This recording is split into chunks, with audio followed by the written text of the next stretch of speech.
Hey guys, who can tell me what's better than 7 rounds in your gun? That's right, 8 rounds. Today we're going to show you how to put on the +1 extension for your PF9.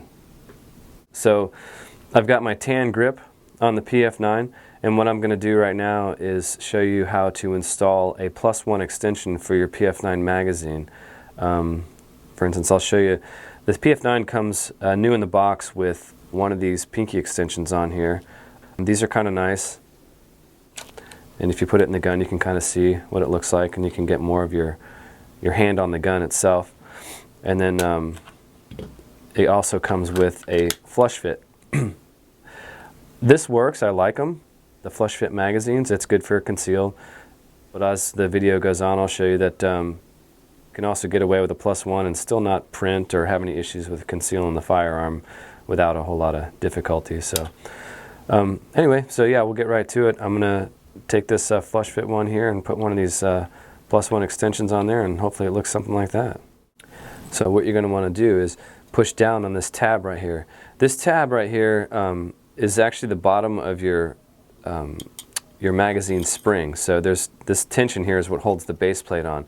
So to relieve the tension, you'll just push in on it.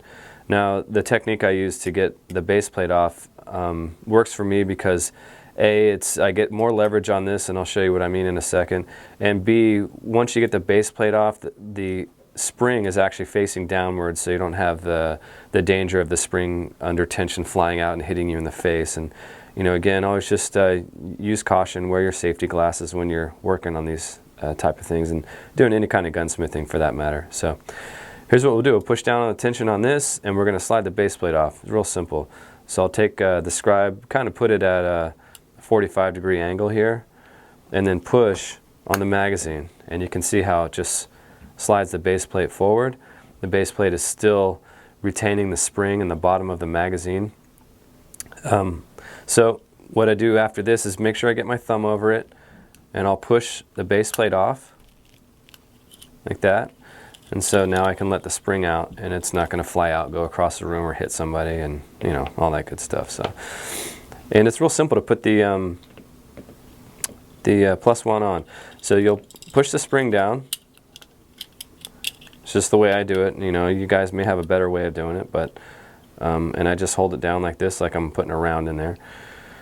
And then you just kind of there's little grooves on here, little notches on here, just like on the original base pad. I don't know if you can see that in the video there, but if not, we'll give you a close shot of that. So these little notches, they slide right over the rim of the bottom of the magazine here, and then what you'll want to do is kind of move the inside of the base plate into position so that it locks in here just like it was locked in the same opening on the bottom of the base plate here. And then you'll take your piece that cinches the whole thing together, the back of the oops, sorry, I had it upside down. The back of the magazine here, and it just snaps right into place. And that's it. Your +1 is ready to go, and this is what it's going to look like in the gun for you. And like I said, I carry this with a +1 in here. I don't have any issues with concealing the firearm at all. Again, it's one of the smallest and lightest 9mm in the world, so you can actually get away with having an extra round in the gun. So. And I carry the gun chambered, so I've got 8 in the magazine and 1 in the chamber at all times. Gives me 9 rounds in the gun. 9 rounds of 9mm in a gun that weighs 13 ounces is pretty awesome. So I highly recommend this. It also allows you to get your whole hand, or at least for me anyway, allows me to get my whole hand on the gun. This mitigates a lot of recoil. I don't know what the percentage is, but I'd say it gives you probably 20% more recoil management with the gun, and it's just a lot more comfortable. So highly recommend one of these, and yeah, there you go.